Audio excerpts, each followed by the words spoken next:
Just gone 10 past 8, and our guest for the Monday morning is here. Good morning, Eddie Redmayne. Good morning, Grimmy. BBC Radio 1. Hi, Eddie Redmayne. Hello. How are you? I'm good, how are you? I'm really, really good. It's nice to see you. It's lovely to see you too. It's been a little while. It's been a while. When was the last time we saw you? Was it in here, in this room? I fear it was in here in this room. Yeah. I think that was right. Or was it Istanbul? Oh, don't mention Istanbul. I nearly got fired for that. Anyway, your new movie! Yeah. Hey, you know what I did notice, actually, since the last time you came in? Yeah. It now says Eddie Redmayne, OBE. Wowza. Which is pretty cool. Do you know that, thank you. It was so You're weird. so welcome. It was Because so she was weird. on to me, the Queen, being like, who should give it to? And I was like, well, Eddie Redmayne's quite nice. Thanks for the recommendation. Although I still haven't been. I'm going to go and get it soon, and it's quite a big moment. Yeah. Yeah. I don't know what does one wear. I don't know. I mean, I like what you're wearing today, denim jacket and a roll neck. Hi. Yeah. Hey, give me that OBE. But you won that for what? Services to drama. Oh God, it sounds so pretentious. No, it's not. No, but it was amazing. It's quite an exciting thing. Do you now like change that so like your credit Always. card says like I Eddie make Redmayne people- OBE? Literally, I make Wow. people call me Eddie Redmayne. Just Redmayne OBE will do. He did say before we came on, actually, that if you could mention it.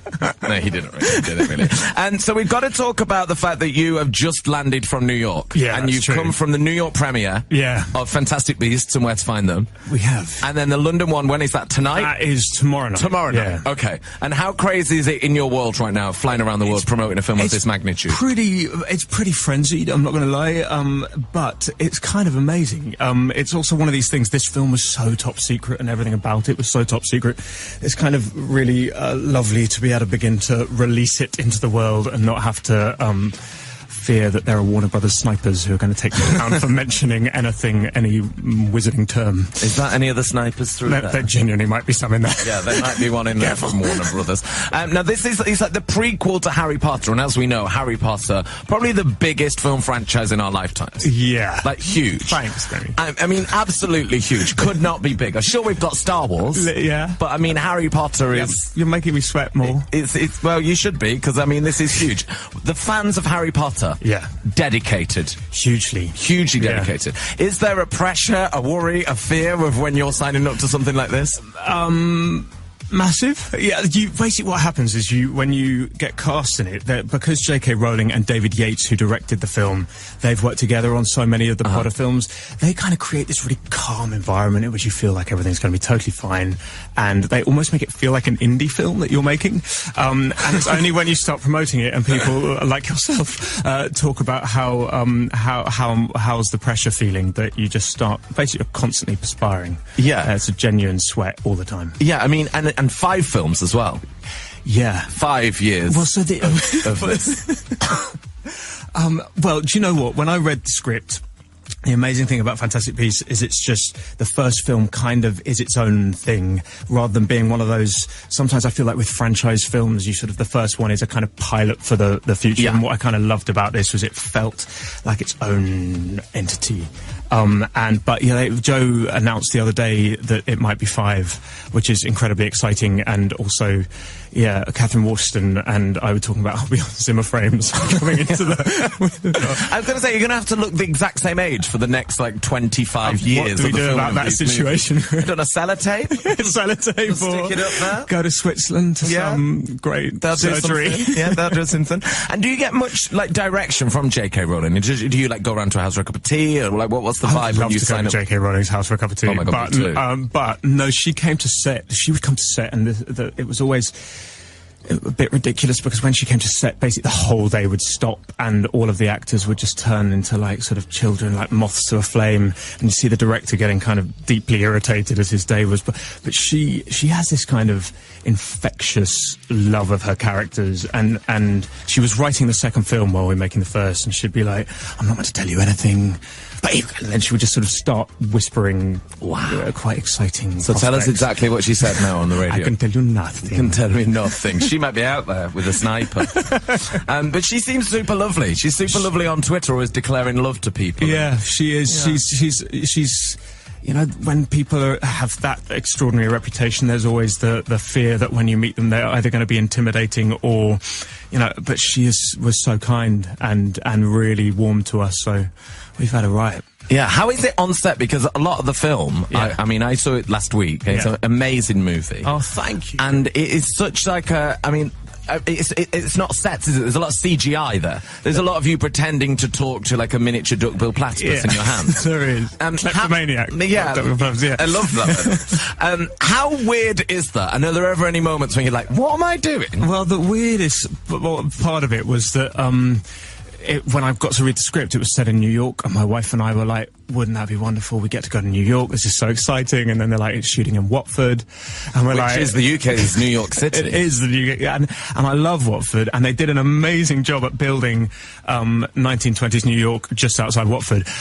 But it was, what was extraordinary was how much they built. Like, so you think that with films of this scale, it is all CGI, but they built these massive sets. It felt like filmmaking of the kind of, like, of the golden age of like the 50s or something. It was kind of... It does feel like I don't know if this is a silly thing to say, but it feels like a proper movie. Oh, do you know what I mean? When you go and see it, it's like such a movie. Yeah, it's a proper... You know, it has all those... One of the things that I loved about what J.K. Rowling had done is it has kind of comedy and darkness and sort of romance, but also it has the heart and the wonder of the Potter films, which was kind of, I always found the Potter films this amazing like place to go back to every year for a kind of hug. Yes, you get a kind of good warm wizardy hug. Yeah. So hopefully it's retained some of that. It's definitely, I was saying, like ideal film, like your friends go and have a little bit of tea, have a little dinner, and then go and watch this and get all the snacks in. Like, it feels like an event. All of the snacks. All of the snacks. And Eddie Redmayne is here.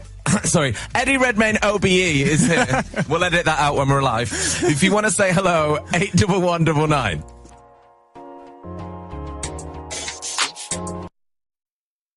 It is 8:20. Eddie Redmayne is here. Sounded good, that. We like Drake, don't we? We like Drake. I just feeling Eddie and all the goss. Yeah, I was getting a bit of Drake's love life backstory. So what have you learned? Come on. Well, that there was a Venus Williams moment. Then Rihanna had a little frisson for a sec, and now maybe Taylor Swift. Yes, absolutely correct. Am I updated? You're updated, literally.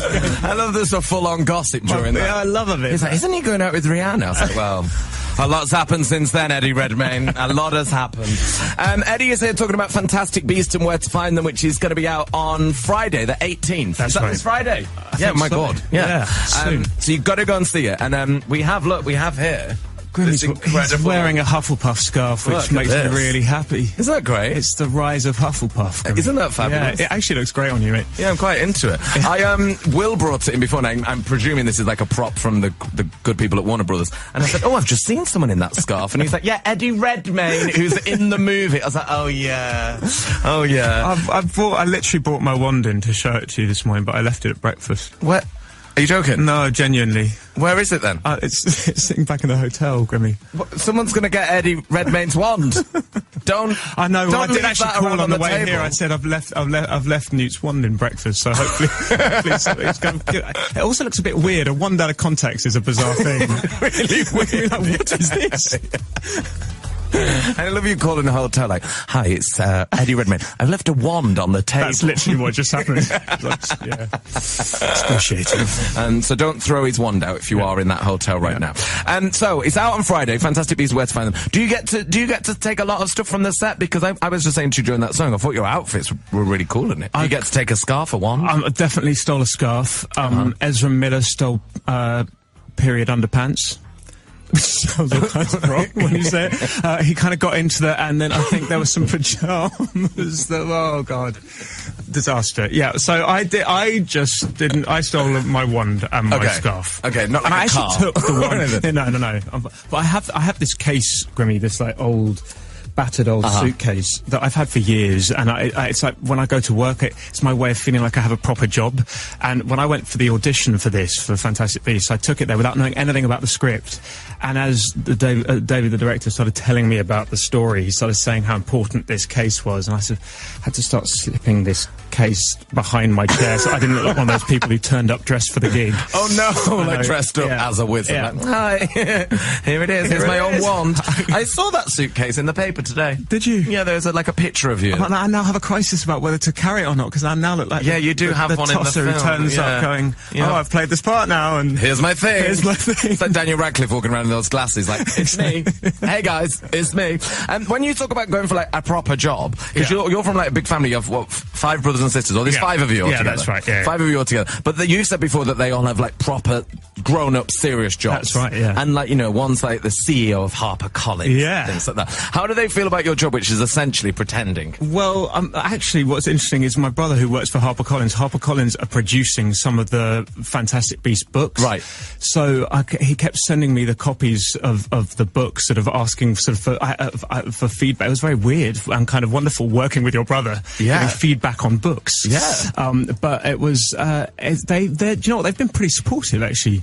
Occasionally I did a play years ago in which I had to snog my dad on stage. It was played by Jonathan Pryce. Wow. And my whole family would come just to watch my actual dad watch me have to snog my dad on stage to see his reaction. So I think they've had their fair amount of entertainment from the situation.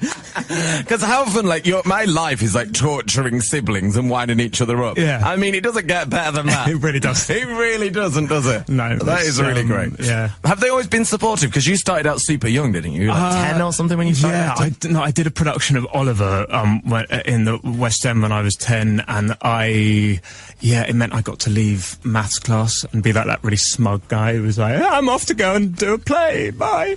And I think I was quite hated. And but yeah, I started young. But no, they've been good. They've been really supportive. I was reading about your first audition, which you said was quite scarring, like queuing up to deliver one line. It was awful. It was like, so I was about 8 years old, and it was for Annie Get Your Gun in the West End, and I had like learnt the whole song. I was fully ready to go for it. I could give it to you now, but I'm not going to. We'll have that after 8:30, please. And I arrived at this theatre, and there were like 8. I was convinced in my mind that I was going to get this part, and there were about 8,000 children, all dressed in like Sylvia Young theatre school outfits, doing close harmony versions of the song that I learnt. And we went on stage, and it was long before like Pop Idol, American Idol, X Factor, all of the above, and it was literally a moment like that, and I sang under half a line and was told to leave. Oh no! Next! Literally next. That was the word they said. Oh, sorry, you're getting flashbacks. Yeah, no, genuinely, Grimmy. Please, not on a Monday morning. He can't heard the N-E-X-T words. He cannot say it. Yeah, it was scarring.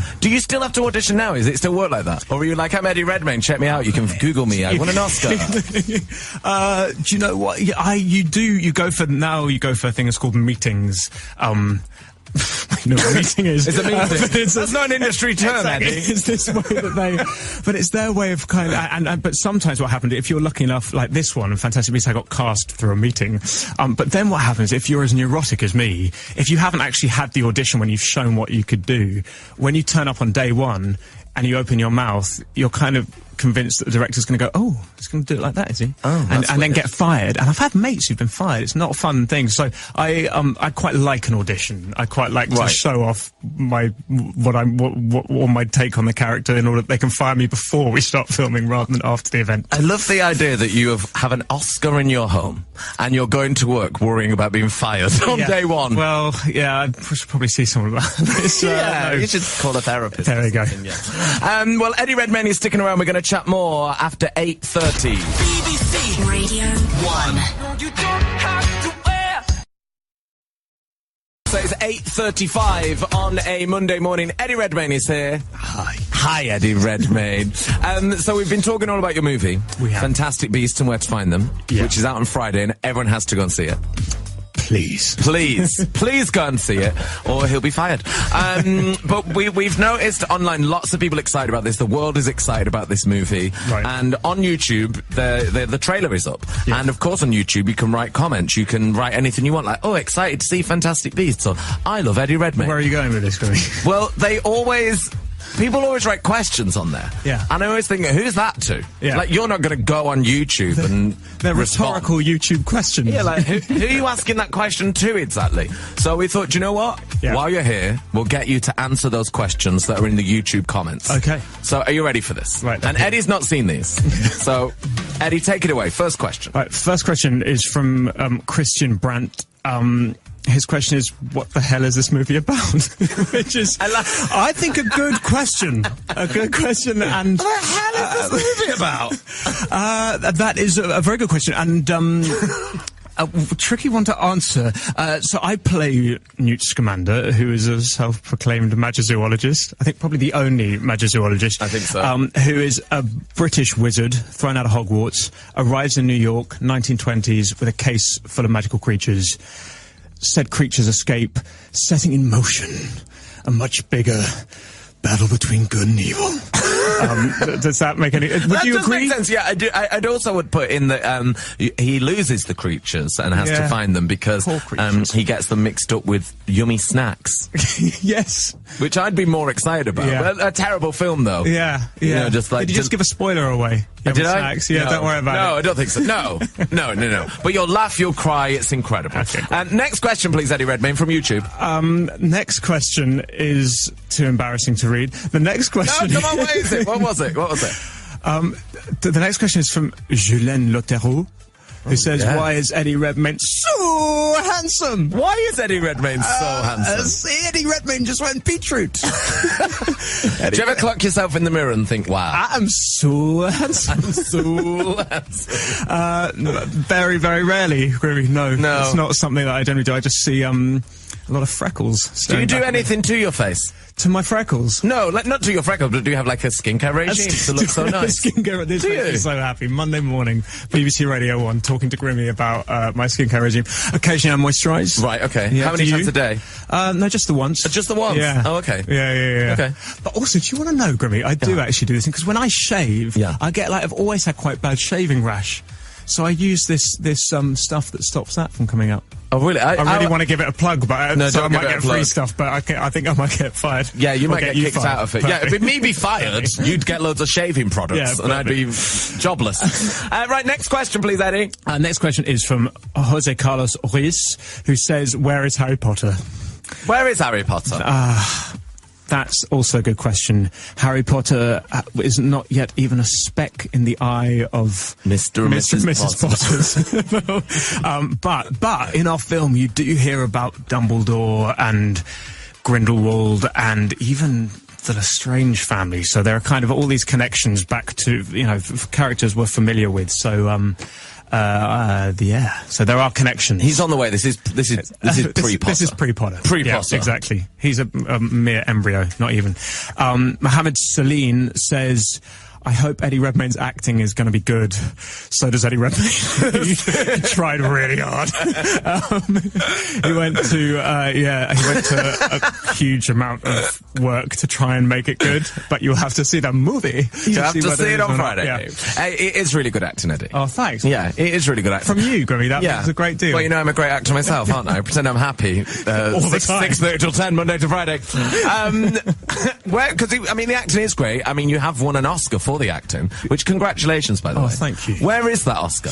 The Oscar sits in my apartment in London, and it's next to the sofa, and it sits there, and it's so shiny that it looks almost plastic. Right. And it doesn't feel real, but it also... Do you know Jimmy Kimmel, the American talk show host? Yeah, so he sent over these underpants, which must have been moulded to an Oscars privates, and these underpants sit on the Oscar. Wow. Yeah, and they're Velcroed. And if the Velcro stops working, which it did, you can send them to him and he'll send you another pair. Wow, that's a great service Isn't from that Jimmy great? Kimmel. Jimmy Kimmel. I feel like we don't offer that service. I would here get at on Radio it. 1. I would get on it. We need to do that. You could do the BAFTA equivalent. Yeah, we could do the BAFTA, the Brits or something. Exactly. Yeah, like a little bra for the Brit lady. Yeah, there you go. Yeah.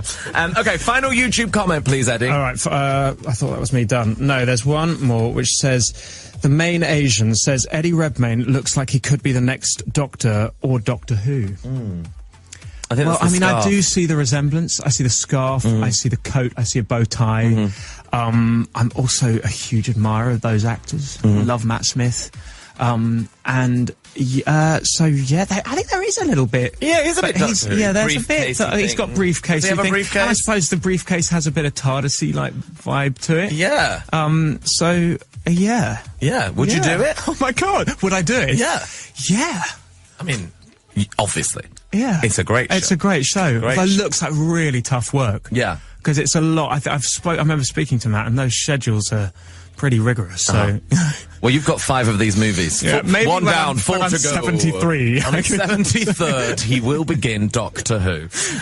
Eddie, thank you so much for coming on the show. Thank you for having me. Mate. We love It's a having you on the pleasure. show. Enjoy your day today. Make sure you go and see the movie Fantastic Beasts and Where to Find Them, starring Eddie Redmayne. And thank you for coming in. Thanks, Grimmy. Thank you, Eddie. Bye, See you mate. soon. Bye. Okay.